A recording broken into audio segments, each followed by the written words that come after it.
Hi everyone, मैं रोहन यादव आप सभी का एक बार फिर से अपने यूट्यूब चैनल पर स्वागत करता हूं। जैसा कि आप सभी को पता है कि मैं अपने यूट्यूब चैनल पर सोशल वर्क के संदर्भ में संपूर्ण जानकारी प्रोवाइड कराता हूं। जैसे नेट जेआरएफ जून 2025 की भी ऑनलाइन क्लासेस प्रोवाइड कराता हूं और medical social service officer grade second की भी मैं आप लोगों को ऑनलाइन क्लासेस प्रोवाइड कराता हूं। हालांकि नेट जेआरएफ का यूनिट नंबर सेकंड चल रहा है और हम लोग कल बात करेंगे मंडे को इसमें मानव व्यवहार को लेकर। वहीं अगर हम एमएसएसओ के बारे में बात करते हैं तो इसका यूनिट नंबर 10 यानी लास्ट यूनिट आप लोगों की चल रही है। इसकी पूरी पीडीएफ मैंने आप लोगों को प्रोवाइड करा दिया है, जैसा कि आप सभी लोग देख सकते हो। यहाँ पर स्क्रीन पर साफ शब्दों में लिखा हुआ है कि एचआईवी एड्स और समाज कार्य अभ्यास, स्वास्थ्य देखभाल, समाज कार्य अभ्यास और फिजियोलॉजी के सामान्य सिद्धांत यानी जनरल थ्योरी कौन कौन से, जनरल प्रिंसिपल कौन कौन से हैं। तो इसकी पीडीएफ मैंने आप लोगों को टेलीग्राम पर प्रोवाइड करा दिया है। पूरी डेप में आप लोगों को पूरी इन्फॉर्मेशन, सो साथ ही साथ मैंने कुछ आप लोगों के लिए क्वेश्चंस भी भेज दिए हैं। आज की जो हमारी ये क्लास है, ये क्लास बेसिकली यूनिट नंबर 10 पर ही आधारित है और कल मंडे है। कल शाम को 5:45 PM पर आप लोगों की जो है ये क्लासेस प्रोवाइड कराई जाएंगी यूनिट नंबर 10। तो यूनिट नंबर 1 से लेकर यूनिट नंबर 10 तक की पूरी पीडीएफ और पूरा वीडियो का लिंक और यानी प्लेलिस्ट वो मैं आप लोगों को टेलीग्राम पर शेयर कर दूंगा नेक्स्ट सप्ताह के बाद। ठीक है, तो अगर आप ये क्लासेस के बारे में या इस क्लास के संदर्भ में अधिक जानकारी चाहते हैं तो ये मेरा कॉन्टैक्ट नंबर है 8506031308। आप देख सकते हैं कि नेट जेआरएफ समाज कार्य जून 2025 की ऑनलाइन क्लासेस की जो मैंने फीस रखी है वो 3500 रुपये रखा है। और यदि आप देख रहे हैं तो बड़े ध्यानपूर्वक देखें, क्योंकि ये क्लासेस की जो फीस होती है हमारे यहाँ ये बढ़ती भी है, इंक्रीज़ भी होती है और डिक्रीज़ भी होती है। इस समय फीस जो है कम की गई है। फीस मात्र 3500 रुपये दी जा रही है। आपकी जून 2025 का पूरा सिलेबस पूरी वीडियो के माध्यम में, पूरे पीडीएफ के माध्यम से आप लोगों को सारी चीज़ें प्रोवाइड कराई जाएंगी, साथ ही साथ लाइव क्लासेस भी दी जाएंगी। यदि आप यही फीस किस्तों में जमा करना चाहते हैं तो वहाँ आपकी 500 जो है प्लस हो जाता है किस्तों में। तो 2000 करके 2 बार आप जमा कर सकते हैं। ठीक है, अधिक जानकारी के लिए ये मेरा नंबर है, आप इसे देख सकते हैं। ये नेट जेआरएफ सोशल वर्क के संदर्भ में था। यदि आप किंग जॉर्ज मेडिकल यूनिवर्सिटी की अगर आप तैयारी कर रहे हैं तो इसकी फ़ीस मात्र 2000 रुपये मैंने आज कर दिया है। ठीक है, इसको ध्यान से देखिए आप सभी लोग। 2000 रुपीज़ में आप लोगों को जो है यहाँ पे सारी एवरीडे लाइव क्लासेस भी और रिकॉर्डेड क्लासेस भी और unit wise PDF and mock test भी, प्रीवियस ईयर का क्वेश्चन पेपर भी आप लोगों को प्रोवाइड कराए जाएंगे। जस्ट इसका सिलेबस जैसे ही यूनिट नंबर 10 समाप्त होगा हम सीधा ही बात करेंगे प्रैक्टिस पर ही, साथ ही साथ प्रीवियस ईयर का क्वेश्चन पेपर भी हम लोग डिस्कस करेंगे। ठीक है, डाउट सेशन भी मैंने रख दिया है। मैं आप लोगों से बोल भी चुका हूँ कल की क्लास में कि जो भी टॉपिक आप लोगों को लगता है कि थोड़ा सा टफ है या नहीं समझ में आया तो उसका आप नोट बनाएं और मुझे व्हाट्सअप पर डालें। मैं फिर उसकी क्लासेस आप लोगों को प्रोवाइड कराऊंगा, साथ ही साथ उसकी पीडीएफ भी मैं आप लोगों को प्रोवाइड कराऊंगा। शॉर्ट नोट्स मैंने कल आप लोगों को कुछ भेजा है, वो चीज़ें आप देख सकते हैं। जैसे हमने काउंसलिंग थ्योरीज वगैरह में पढ़ा था, कुछ ईयर्स को लेकर, कुछ थेरेपी को लेकर, उसके विद्वानों के नाम को लेकर, वो नोट्स भी मैंने आप लोगों को कल प्रोवाइड करा दिया है। ठीक है, तो केजीएमयू में अगर आप जॉब करना चाहते हैं तो इसके लिए आपको रेगुलर पढ़ना पड़ेगा, है ना। रेगुलर मतलब नियमित रूप से आपको यह स्टडी करनी पड़ेगी, तभी आप एग्ज़ाम को क्रैक कर पाओगे। हालांकि अभी कोई नोटिफिकेशन नहीं आया है। कई बच्चे हमें ग्रुप में मैसेज भी डालते हैं और कमेंट भी करते हैं कि सर एग्ज़ाम कब होगा। तो मैं आप सबको बता दूं कि नेक्स्ट माह जो है आपका अप्रैल है, तो अप्रैल का लास्ट वीक समझ के चलिए कि आपका एग्ज़ाम होने की संभावनाएं बन सकती है। परंतु ध्यान रहे कि अभी कोई नोटिफिकेशन नहीं आया है, मैं एक अपने अनुभव के आधार पर बता रहा हूँ। ठीक है, क्योंकि मार्च क्लोजिंग होता है, अप्रैल ओपनिंग होता है, तो आपके नए सेशन से बेसिकली हो सकता है एग्ज़ाम दिलवा के आपकी ज्वाइनिंग करवा दे। ठीक है, ज्वाइनिंग करवा दे, तो ऐसा प्लान हो सकता है केजीएमयू का। फिलहाल हम आज जो डिस्कस करने वाले हैं एचआईवी एड्स के संदर्भ में कुछ महत्वपूर्ण प्रश्नों को लेकर, और इन प्रश्नों पर हम लोग व्याख्या करेंगे लाइव क्लासेस में शाम 5:45 पर। ठीक है, तो चलिए स्टार्ट करते हैं। बड़े ही ध्यानपूर्वक आप सभी लोगों को जो है क्वेश्चंस को देखने हैं, देन उसके बाद आप लोगों को इस प्रश्न के जवाब देने हैं। जो भी डाउट आएगा मैं आप लोगों को उस डाउट को भी क्लियर करूंगा। तो ध्यान से आप लोग एक बार सुने। यहाँ सवाल हमारे सामने ये है कि एड्स, ठीक है, एड्स का यहाँ पे पूरा नाम भी लिखा गया है। Acquired immunodeficiency syndrome. यानी एड्स दिवस कब मनाया जाता है? बड़ा ही इजी सवाल है और इम्पोर्टेंट क्वेश्चन है। लगभग लगभग इस सवाल से सभी बच्चे रूबरू भी होंगे। फिलहाल इस प्रश्न का सही विकल्प के रूप में अगर हम लोग जाते हैं तो 1 दिसंबर जाते हैं। ठीक है, तो विश्व वर्ड दिवस जो मनाया जाता है वो बेसिकली 1 दिसंबर को मनाया जाता है, लगभग सभी बच्चों को पता है। और इसका मोटो होता है कि HIV एड्स के बारे में हमें क्या करना है, लोगों को जागरूक करना है, यानी अवेयरनेस करना है। साथ ही साथ इस बीमारी से जो भी पीड़ित लोग हैं HIV एड्स से, ठीक है, उन बीमारी से पीड़ित लोगों के प्रति समर्थन व्यक्त करना होता है। तो इस प्रक्रिया में ये एड्स दिवस मनाया जाता है। तो एक इम्पॉर्टेंट तथ्य मैं आपको ये भी बताना चाहूँगा कि वर्ल्ड हेल्थ ऑर्गेनाइजेशन यानी WHO की बात अगर हम लोग करते हैं तो सन 1988 में, ठीक है, HIV एड्स महामारी एक वैश्विक क्रियाओं पर देखा गया और उस पर ध्यान केंद्रित किया गया और जागरूकता के संदर्भ में विश्व एड्स दिवस की स्थापना के रूप में मनाया गया। ठीक है, तो वर्ष 1988 का आप लोग याद रख सकते हैं। तो परीक्षा के दृष्टिकोण से देखा जाए तो ये दोनों के दोनों जो फैक्ट मैंने बताए हैं वो इम्पॉर्टेंट है। अगले सवाल की तरफ रुख करेंगे। हालांकि इन प्रश्नों पर मैं पूरी डीप में चर्चा करूंगा आपको लाइव क्लासेस में 5:45 पर। फिलहाल यहाँ पर आप एक बार देख लीजिए। क्वेश्चन नंबर नेक्स्ट पर बढ़ते हैं। देखिए क्वेश्चन नंबर सेकंड बेसिकली यहाँ पे स्किप हो गया है, तो हम लोग क्वेश्चन नंबर थर्ड पर देखेंगे कि एड्स किसके द्वारा फैलता है या प्रेषित किया जा सकता है। ये भी सवाल बड़ा अच्छा है। रक्त आधान, ठीक है, ये सवाल मैं आपको अभी PDF एक प्रोवाइड कराया है पिक्चर के साथ। आप चाहोगे तो वहाँ पे देख सकते हो, विथ पिक्चर के साथ मैंने आप लोगों को वहाँ पर चीज़ें बताया है। रक्त आधान एक ऐसी चिकित्सा प्रक्रिया है जिसमें किसी व्यक्ति को दान किए गए रक्त या ब्लड के जो कंपोनेंट हैं, है ना, उनके जो अंतःशिरा के माध्यम से जो दिया जाता है, उस क्रिया में इस चीज़ को लिया जाता है ताकि रक्त की कमी या रक्त से संबंधित बीमारी का इलाज करने के संदर्भ में है। तो एड्स किसके द्वारा फैलता है?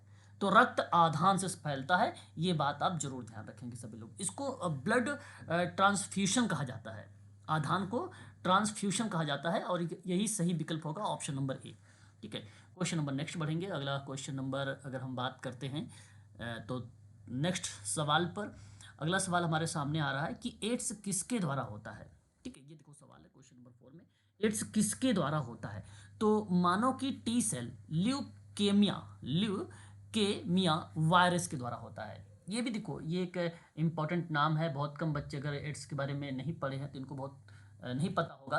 फिर भी मैं आप लोगों को एक चीज़ यहाँ पे बताना चाहूँगा कि T सेल ल्यूकेमिया का क्या अर्थ बनता है। ये एक प्रकार का वायरस है। कभी कभी परीक्षा में यहाँ से पूछता है कि HTLV का पूरा नाम बताए, जो कि HIV एड्स से संबंधित है। ये तो ये ह्यूमन टी है, ये ह्यूमन टी है, ह्यूमन टी सेल, ठीक है, ल्यूकेमिया वायरस है, ये इसका ये पूरा नाम है। ठीक है, तो एक रेट्रो वायरस है ये एक प्रकार का ना रेट्रो वायरस है जो टी कोशिकाओं को संक्रमित करती है। टी जो सेल्स होते हैं उसको संक्रमित करती है और वयस्क टी सेल्स में ल्यूकेमिया और लिम्फोमा, ठीक है, लिम्फोमा, और वहीं साथ ही साथ HTLV यानी टी सेल ल्यूकेमिया वायरस, ठीक है, से जुड़ी जो माइलोपैथी जैसी बीमारियों से जो क्रियाएं जुड़ी होती हैं वो संदर्भ को, वो जो है बेसिकली एड्स को संदर्भित करती है। तो एड्स किसके द्वारा होता है? विकल्प में अगर हम बात करेंगे यहाँ पे तो ऑप्शन नंबर बी ऑप्शन आपका यहाँ पे करेक्ट माना जाएगा। इन सभी चीज़ों के बारे में मैं लाइव क्लासेस में आप लोगों को डिस्कस करूंगा और वहाँ पे नोट्स भी आप लोगों को तैयार करवाऊंगा। ठीक है, फिलहाल आगे बढ़ते हैं नेक्स्ट सवाल पर। अगला सवाल हमारे सामने कहता है AZT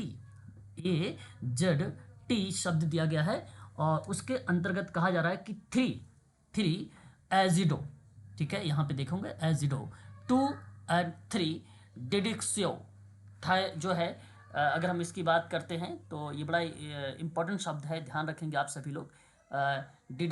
इसको बोला जाता है डाइडॉक्सी थाइमिन। तो 3 डाइडॉक्सी थाइमिन जिसे 2,3 डाइडॉक्सी थाइमिन डीन के रूप में जाना जाता है। ठीक है, तो यहाँ पे ध्यान रखेंगे इस शब्द के बारे में कि डाइडॉक्सी थाइमिन, तो ये किसके उपचार में प्रयोग किया जाता है, ये सवाल हमारे सामने है। तो एक ना ये एक न्यूक्लियोसाइड एनालॉन्ग है ये, विशेष रूप से एक डाइडॉक्सी न्यूक्लियोटाइड जिसका उपयोग डीएनए में बेसिकली देखने को मिलता है। ठीक है, तो यहाँ सवाल ये था कि AZT जो हमारे सामने शब्द है AZT 3 के अंतर्गत और 2 के अंतर्गत। ठीक है, तो डाइडॉक्सीथाइमिन बेसिकली किसके उपचार में प्रयोग में लाया जाता है, तो सही विकल्प के रूप में एड्स होगा यहाँ पर ऑप्शन नंबर बी। ठीक है, ये ऑप्शन आपका सही माना जाएगा इस प्रश्न के आधार पे। इंपॉर्टेंट क्वेश्चन है, मैं चाहूँगा इसको आप लोग ध्यान भी रखेंगे क्योंकि मेडिकल लाइन का पार्ट है ये, तो एग्जाम में हो सकता है ऐसा सवाल बन जाए। HIV वायरस में एक प्रोटीन कोट और एक अनुवांशिक सामग्री होती है जो है बेसिकली जो रिप्रेजेंट करती है। तो एकल यहाँ पे अगर हम लोग बात करते हैं एकल फंसे RNA, तो ये सही विकल्प होगा क्वेश्चन नंबर 6 का ऑप्शन नंबर जो डी वाला विकल्प होगा, ये ऑप्शन करेक्ट होगा। अच्छा, अब ये है क्या, इसके बारे में भी हम लोग डिस्कस करेंगे, पढ़ेंगे इसके संदर्भ में। पॉजिटिव स्टैंडर्ड RNA वायरस है ये एक प्रकार का, है ना, उसको दर्शाता है ये। तो ये वायरस संबंधी एक प्रकार से वायरसों का एक समूह होता है ना।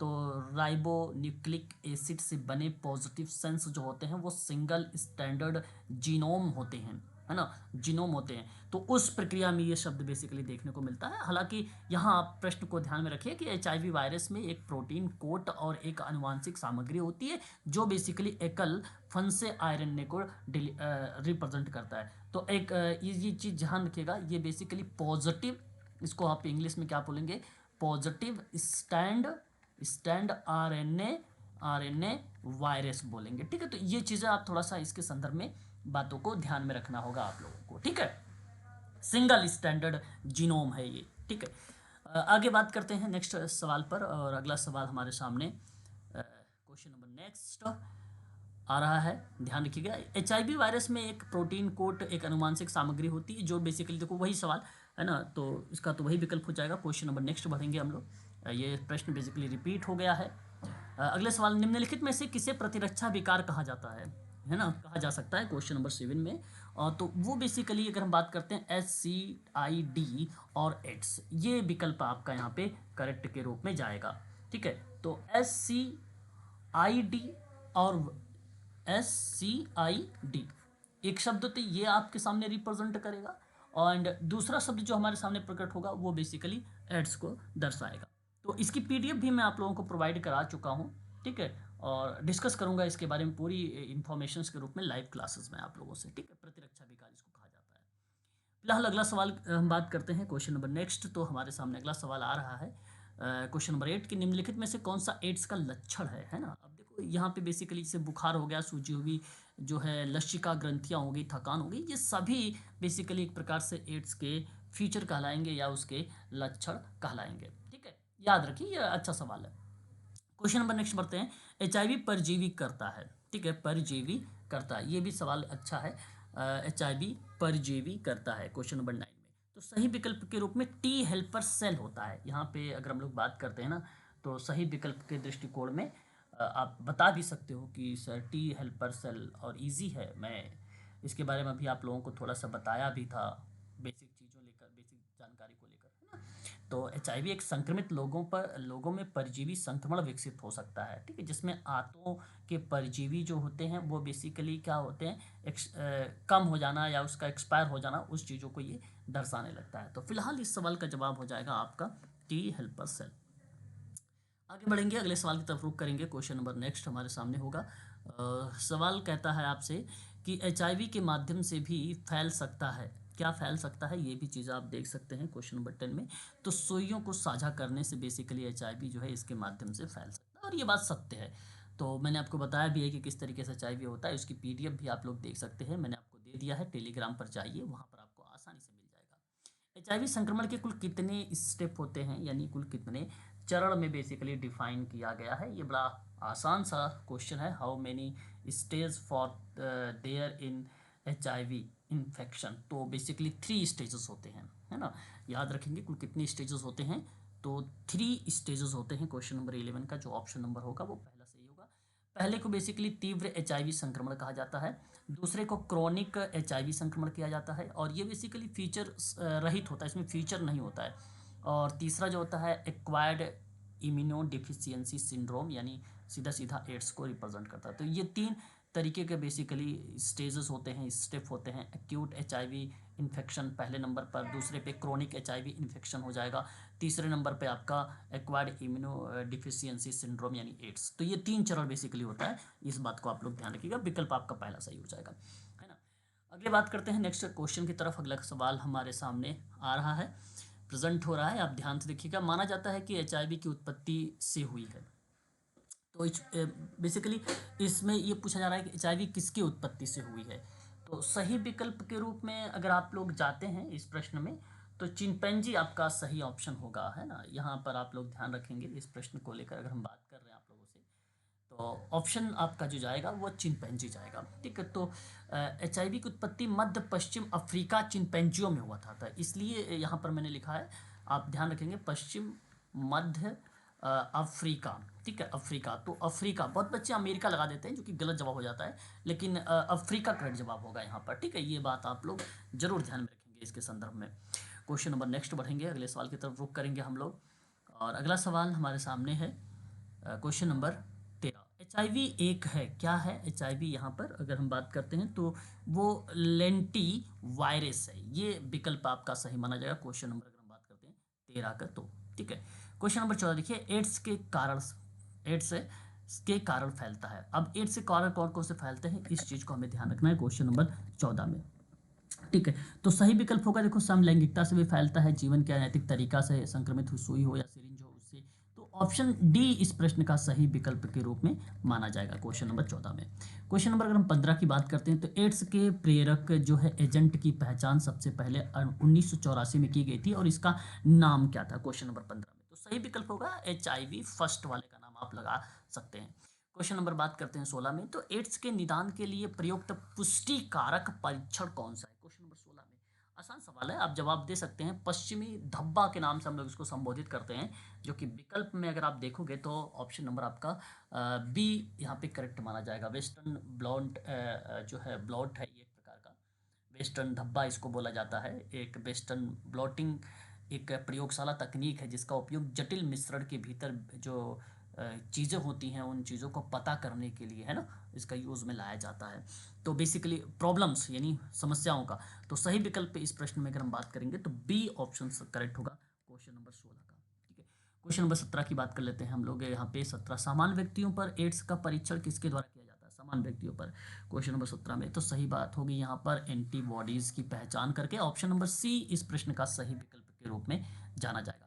क्वेश्चन नंबर 18, एड्स है एक, एड्स एक है, तो इस प्रश्न में एक प्रकार से आप महामारी से संबोधित करेंगे, ऑप्शन नंबर बी आपका करेक्ट माना जाएगा। क्वेश्चन नंबर 19, एड्स एक वायरस डैश की वृद्धि को प्रभावित करता है, क्वेश्चन नंबर 19 में। तो सही जवाब होगा रक्त में टी जो सेल्स हैं उसको प्रभावित करता है, ये बात सत्य है, सार्वभौमिक है। क्वेश्चन नंबर 20 में, निम्नलिखित में से कौन सा एंजाइम रक्त के जमाव में सहायता करता है, क्वेश्चन नंबर 20। सही विकल्प होगा रेनिन, यहाँ पे option number C is the right answer होगा। हालांकि कुछ बच्चे इसके बारे में नहीं जानते हैं, ये थोड़ा सा फैक्ट चीज़ों पर रिलेट करा रहा है, तो आप निश्चिंत रहें, घबराने की बिल्कुल ज़रूरत नहीं है। आप लोग इन सभी चीज़ों से आप रूबरू हो जाएंगे मंडे के दिन से, ठीक है। पूरी डीप में लेके चलेंगे, स्टेप बाय स्टेप चीज़ों को पढ़ाते हुए लेके आपको आगे बढ़ेंगे। उत्तर भारत का पहला मॉडल एड्स परामर्श और परीक्षण केंद्र कहाँ खोला गया है, तो ये बेसिकली बिहार में खोला गया है। बड़ा आसान सा सवाल है, और मैं चाहूँगा कि इस सवाल के बारे में आप ध्यान रखें, क्योंकि उत्तर भारत का नाम है और आपके केजीएमयू से सवाल पूछा गया है, तो हो सकता है मे भी ऐसे सवाल आपके परीक्षा में देखने को मिल जाएँ, ठीक है भाई। तो ये चीज़ें आप ज़रूर ध्यान में रखेंगे। तो यहाँ विकल्प में अगर मैं बात करता हूँ तो Bihar is the right answer होगा, उत्तर भारत का पहला। देखो, भारत में एचआईवी का पहला जो मामला आया था वो सन 1986 में आया था। राष्ट्रीय एड्स नियंत्रण एक कार्यक्रम बनाया गया था, जब उसकी शुरुआत हुई थी तो वो 1992 में हुई थी, है कि नहीं। एक नाको का गठन हुआ था, वो आप नाम सुने ही हैं, उसके बारे में बताऊंगा भी जल्द ही आप लोगों को, ठीक है। एंड उत्तर भारत का पहला मॉडल एड्स जांच एक केंद्र है जो बिहार में रिप्रेजेंट करता है, और ये अब विकल्प आपका सही माना जाएगा। उत्तर भारत के कानपुर जिला है, जैसा कि आप सभी लोगों को पता होगा, उत्तर भारत के कानपुर का जिला है, जिसमें घाटमपुर गांव में, कौन सा गांव है, घाटमपुर गांव में बेसिकली ये ग्रामीण स्वास्थ्य अनुसंधान इकाई थी वहाँ पे, वो मॉडल। तो यहाँ देखो पहला मॉडल है एड्स परामर्श और परीक्षण केंद्र का मॉडल था ये, ध्यान सुनिए। लेकिन जो कानपुर में था वो ग्रामीण स्वास्थ्य अनुसंधान था। कानपुर में क्या था? ग्रामीण स्वास्थ्य अनुसंधान, ठीक है, इकाई के रूप में था। तो ये बात जो है आप लोगों को थोड़ा सा ध्यान में रखना होगा। और इन केस यदि आपसे उत्तर भारत का पहला मॉडल एड्स परामर्श और परीक्षण केंद्र के बारे में पूछा जा रहा है, तो बिहार के एक पूर्णिया है, पूर्णिया गांव है, एक एरिया है पूर्णिया, ठीक है, पूर्णिया में बनकर तैयार हुआ था। और जो बेसिकली एक पॉजिटिव और सकारात्मक कार्य बेसिकली वहाँ पर किया था, ठीक है। पीड़ितों का इलाज और जांच और सुविधा इत्यादि एड्स के संदर्भ में ये चीज़ें बेसिकली बनाई गई थी। तो मैं उम्मीद भी करता हूँ कि ये चीज़ें आपको समझ में आ भी गई होगी। बड़ा इजी था और फैक्ट था ये। क्वेश्चन नंबर अगर हम बात करते हैं नेक्स्ट वाले पे, तो विश्व एड्स टीका दिवस किस अमेरिकी राष्ट्रपति के द्वारा दिए गए भाषण की याद में मनाया जाता है? ये क्वेश्चन नंबर 22 है और इसका सही विकल्प होगा बिल क्विंटन का नाम। ये विकल्प आपका सही होगा, पहला वाला ऑप्शन। क्वेश्चन नंबर देखिए आगे अगर हम बढ़ते हैं तो यहाँ पे देखिए विश्व एड्स दिवस कब मनाया जाता है? ये मैंने अभी आपको शुरुआत में बताया था, एक सवाल था, रिपीट हो गया ये। 1 दिसंबर यानी फर्स्ट। एचआईवी का एचआईवी क्या है? एचआईवी बेसिकली क्या है? तो एचआईवी एक प्रकार का वायरस है, तो इसका सही विकल्प होगा ऑप्शन नंबर सी। ठीक है, ध्यान रखिएगा, वायरस, विषाणु, जीवाणु, फंगस, इस तरीके के शब्द रिलेट होते हैं, वायरस शब्द भूलना नहीं है आप लोगों को। एचआईवी का पूरा नाम आप लोगों को पता होना चाहिए, बड़ा ही इजी सवाल है। एचआईवी का पूरा नाम के संदर्भ में तो ह्यूमन इम्यूनो डिफिशियंसी वायरस इसका पूरा नाम है। फुल फॉर्म भी परीक्षा में पूछा जाता है, मेडिकल सोशल वर्क में खासकर। वहीं एड्स का भी पूरा नाम आपसे पूछा जा सकता है, एक्वायर्ड इम्यूनो डिफिशियंसी सिंड्रोम। ठीक है, तो ये चीज़ भी आप लोगों को ध्यान रखना है। क्वेश्चन नंबर 4 का विकल्प डी सही हो जाएगा। क्वेश्चन नंबर 5, अमेरिका में पहली बार एचआईवी कब पहचाना गया था? तो अमेरिका में जब पहचाना गया था तो वो वर्ष था 1981 का वर्ष। और विकल्प में अगर हम बात करेंगे तो सी वाला विकल्प सही होगा। भारत में कब था? तो 1986 का वर्ष आप लोग जरूर ध्यान में रखेंगे, ठीक है। एड्स किस संक्रमण से होता है? ये देखो बड़ा इंपॉर्टेंट क्वेश्चन है। क्वेश्चन नंबर 6 की अगर हम लोग बात करते हैं तो रक्त आधान, मैंने आपको अभी एक क्वेश्चन में बताया था आधान में, है ना, उसके बारे में, यानी रक्त को लेन देन करने में, उसमें भी। तो इसमें कौन सा एचआईवी संक्रमण का लक्षण है? इसमें देखो लक्षण तो बेसिकली सभी होने चाहिए, क्वेश्चन नंबर 7 का, है ना, उपयुक्त सभी, थकान, बुखार और इम्फ नोड्स में सूजन, ठीक है। एंड क्वेश्चन नंबर 8, प्रतिरक्षा प्रणाली में एचआईवी की एक खास तरह की कोशिका पर हमला करता है और वह कोशिका सफेद रक्त कोशिका से दर्शाता है, टी सेल को। सही विकल्प होगा option number B. Question number 9, भारत में एड्स अनुसंधान संस्थान कहाँ पर है? भारत में बेसिकली पुणे में है, और ये बात आपको पता भी होना चाहिए, इंपॉर्टेंट क्वेश्चन है। मैं आप सभी बच्चों से कहूँगा कि ये प्रश्न को आप आईएमपी करके नोट करें, क्योंकि हो सकता है आपके परीक्षा में ऐसे सवाल बनाए जाएं। तो where is the AIDS research institute located in India? तो विकल्प आप लोगों का सभी लोगों का जवाब होना चाहिए पुणे। हालांकि देखो, अगर राष्ट्रीय एड्स अनुसंधान संस्थान की अगर हम लोग बात करते हैं तो इंटरनेशनल जो है इसका राष्ट्रीय एड्स अनुसंधान संस्थान है ये, तो ICMR है ये, ठीक है। तो बेसिकली यहाँ जिसे पहले राष्ट्रीय एड्स अनुसंधान संस्थान के रूप में इसको पहले जाना जाता था, और ये भारत में, ठीक है, भारत में पुणे में स्थित है, याद रखेंगे आप सभी लोग इसको। पुणे में, भारत में पुणे में, और महाराष्ट्र में भी है, ठीक है, महाराष्ट्र में भी आता है ये चीज़ भी आप जरूर ध्यान रखेंगे। लेकिन इसमें कहीं कुछ मुंबई वगैरह नहीं लिखा हुआ है, सॉरी मुंबई लिखा हुआ, महाराष्ट्र नहीं लिखा हुआ है, इसलिए यहाँ पे सही विकल्प के रूप में पुणे वाला ही ऑप्शन करेक्ट हो जाएगा क्वेश्चन नंबर नेक्स्ट का, इसी का, ठीक है। क्वेश्चन नंबर 10 पे देखेंगे, 9 वाले का जवाब मैंने अभी आपको बता दिया, पुणे। और 10 देखिए, विश्व में सबसे पहले एड्स का पता जो है कहाँ चला था? तो बहुत बच्चे अमेरिका को लगा देते हैं, जो कि अमेरिका गलत जवाब होता है। अफ्रीका वाला ऑप्शन आपका करेक्ट जवाब होगा, ठीक है, अफ्रीका वाला, ठीक है।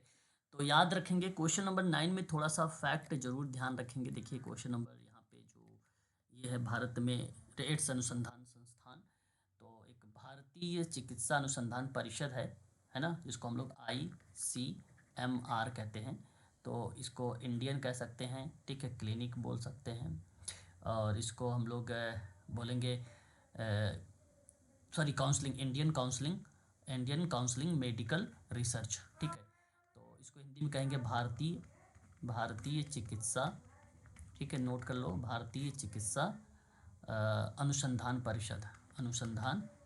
परिषद, ठीक है, ये याद रखिएगा। ठीक है। और ये स्वास्थ्य अनुसंधान विभाग और स्वास्थ्य एवं परिवार कल्याण मंत्रालय भारत सरकार के तत्वाधान में एक प्रकार की शोध संस्थान है भारत की। और सन अक्टूबर 1992 में इसकी स्थापना हुई थी, ठीक है, पुणे में।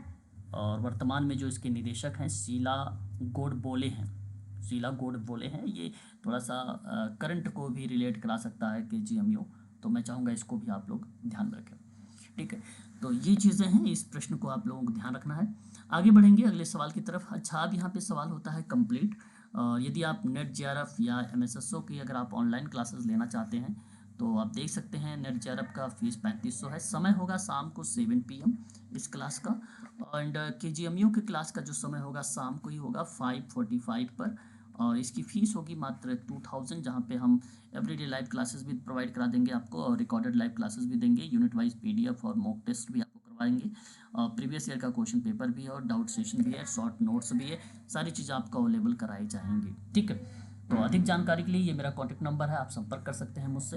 व्हाट्सअप भी कर सकते हो, कॉल भी कर सकते हो। 8506031308 पर आप हमें कॉल भी कर सकते हो और व्हाट्सअप के माध्यम से भी बातचीत कर सकते हो हमसे, ठीक है।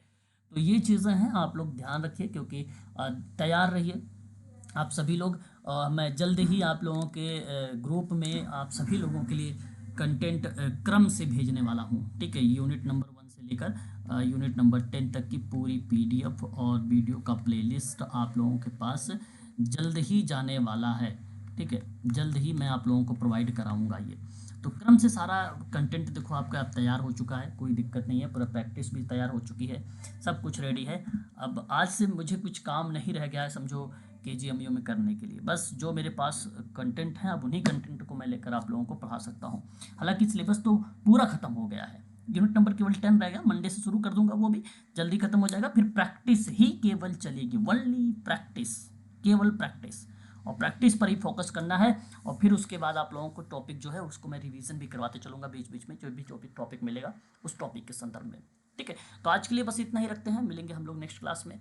जैसा भी हो आप हमें संपर्क कर सकते हो, अधिक जानकारी के लिए कोई भी इन्फॉर्मेशन अगर आपको चाहिए हमसे, ठीक है।